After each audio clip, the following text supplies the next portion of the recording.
Assalamualaikum warahmatullahi wabarakatuh. Om Swastiastu, Namo Buddhaya, Salam Kebajikan. Semoga kita dalam keadaan sehat semuanya. Sebelumnya, perkenalkan nama saya Putri Indrasi Prameswari. Saya berasal dari Universitas Brawijaya, jurusan Farmasi kelas B, dengan NIM 21507505011111030. Pada kesempatan kali ini, saya ingin menjelaskan mengenai mikroskop. Waduh, membahas mengenai mikroskop, kita tidak asing dengan kata mikroskop, karena pada pendidikan SMP kita menggunakan mikroskop. Di SMA pula kita menggunakan mikroskop dan sekarang pada dunia perkuliahan mikroskop pun masih dibahas karena memang mikroskop itu sangat penting untuk menunjang pembelajaran siswa dan mahasiswanya. Lalu di sini sebelum kita menginjak ke arah berikutnya, apakah teman-teman tahu sih apa itu mikroskop, apa bagian-bagian dari mikroskop, dan apa seluk-beluk yang mendukung pengamatan kita agar lebih baik menggunakan mikroskop ini? Mari kita bahas satu-satu.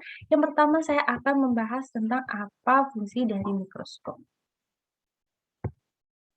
Nah, mikroskop merupakan instrumen atau alat yang berfungsi untuk memperbesar benda yang terlalu kecil untuk dilihat dan menghasilkan gambar di mana objek tampak lebih besar. Jadi, misal kita ingin mengamati sel tumbuhan pada tumbuhan A, nah kita bisa mengamati dengan mikroskop agar terlihat jelas. Ya, misal kita ingin membedakan bagaimana sih perbedaan sel hewan dengan sel tumbuhan menggunakan mikroskop, ini bisa banget teman-teman.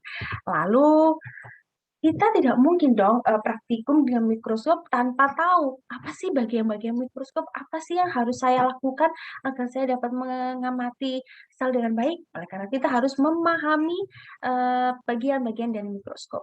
Nah, ini dia adalah gambar-gambar bagian dari mikroskop. Kita bahas satu-satu. Yang pertama adalah dari lensa okuler. Ini adalah lensa okuler ya, teman-teman. Dan lensa okuler ini berfungsi untuk memperbesar bayangan dari lensa objektif agar dilihat oleh mata pengamat. Lalu ada lensa objektif sendiri, yaitu untuk membentuk bayangan pertama spesimen. Jadi teman-teman, lensa objektif ini adalah lensa yang dekat dengan objek. Dan lensa okuler sendiri adalah lensa yang dekat dengan mata pengamat kita. Jadi jangan sampai terbalik ya. Lalu di sini ada lengan mikroskop.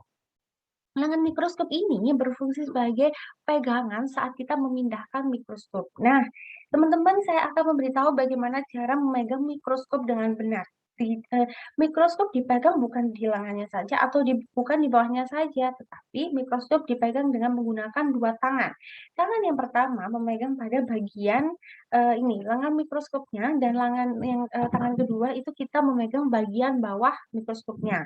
Jadi dua tangan ini berfungsi untuk memegang mikroskop. Kenapa kita melakukan hal demikian? Agar menjamin keselamatan dari mikroskop itu sendiri. Lalu selanjutnya ada knop kondensor. Knop kondensor ini berfungsi untuk mengatur kondensor. Lalu terdapat pengatur kasar dan pengatur halus. Pengatur kasar biasanya disebut dengan makrometer yang berfungsi memfokuskan cahaya agar lebih jelas dengan memutar tubus atau mengatur jarak meja ya, jarak meja spesimennya. Lalu ada pengatur halus. Pengatur halus ini biasa disebut dengan mikrometer. Nah, fungsinya adalah untuk memfokuskan letak lensa objektif agar ketelitiannya benda dapat diatur dan dilihat dengan jelas. Itu tadi pengatur kasar dan pengatur halus ya.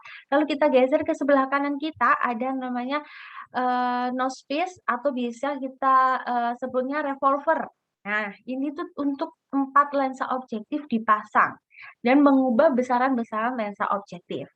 Lalu terdapat meja spesimen. Ini meja spesimen juga berfungsi untuk tempat meletakkan kaca spesimennya yang berisi objek yang akan kita amati.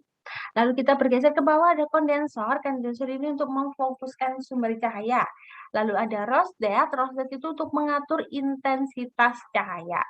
Lalu kita beralih ke bawah sini, ada sumber cahaya itu sendiri, yaitu mengeluarkan cahaya untuk membantu pengamatan. Nah, apabila menggunakan dengan lampu, teman-teman, lampu yang memberikan resolusi terbaik untuk pengamatan kita adalah lampu yang berwarna biru, bukan putih, bukan kuning.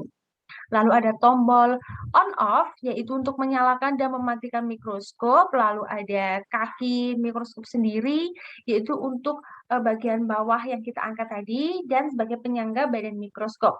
Dan yang terakhir adalah diafragma untuk mengontrol besar kecilnya atau diameter cahaya yang masuk. Next. Wah, ini gambar apa ya teman-teman? Tadi di mikroskop, dari bagian mikroskop mungkin kita tidak asing. Lalu ini apa ya? Ini adalah Kochlear illumination atau iluminasi Kochlear. Apa itu Kochlear illumination? Kita next.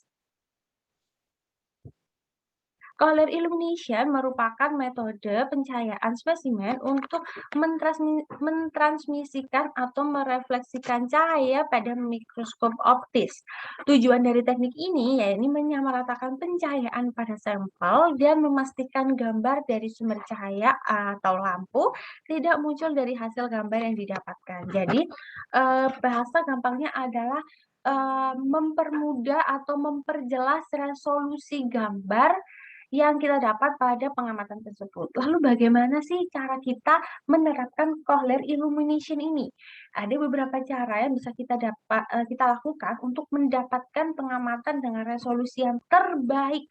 Yaitu yang pertama, kita bisa melakukan cara membersihkan lensa okuler dan objektif agar tidak terkena debu dan kotoran. Nah, tapi teman-teman tidak boleh asal dalam membersihkan lensa okuler dan objektif ini. Kita harus menggunakan kuas dengan bulu-bulu yang sangat halus agar tidak terjadi goresan atau lecet atau bahkan merusak lensa okuler dan lensa objektif itu sendiri. Cara yang kedua adalah menghidupkan mikroskop lalu meletakkan objek ke meja objek itu, lalu kita menentukan bayangan dengan menggerakkan pengatur halus atau mikrometer dan atau menggerakkan pengatur kasar atau makrometer. Jadi kita memainkan di pengatur halus dan pengatur kasarnya. Lalu yang ketiga adalah penutupan diafragma. Jadi fungsinya diafragma adalah mengontrol besar kecilnya diameter dari cahaya yang masuk kan. Nah, di sini kita bisa memainkan si diafragma tersebut. Kita bisa menutup diafragma untuk memunculkan getaran cahaya yang tidak terlalu tajam, atau justru cara yang selanjutnya adalah membuka diafragma selebar-lebarnya agar cahaya dapat masuk dengan maksimal seperti itu. Lalu yang kelima adalah penengahan lingkaran cahaya menggunakan knop kondensor. Jadi kita menggunakan knop kondensor itu tadi. Lalu yang terakhir adalah menajamkan tepi lingkaran cahaya menjadi garis poligon tampak jelas dengan mengatur knop kondensor. Jadi yang bisa kita gunakan adalah pertama kita atur lensanya, yang kedua kita bisa mempermainkan diafragmanya, kita buka atau kita tutup sesuai dengan kebutuhan pengamatan tadi, dan kita bisa mengatur knop kondensornya. Jadi kalau misalnya kita lihat ini ya, ini tuh dari yang tidak jelas seperti ini buram menjadi sangat terang. Jadi ini adalah cara untuk mempermudah kita dan memperbagus resolusi pengamatan kita.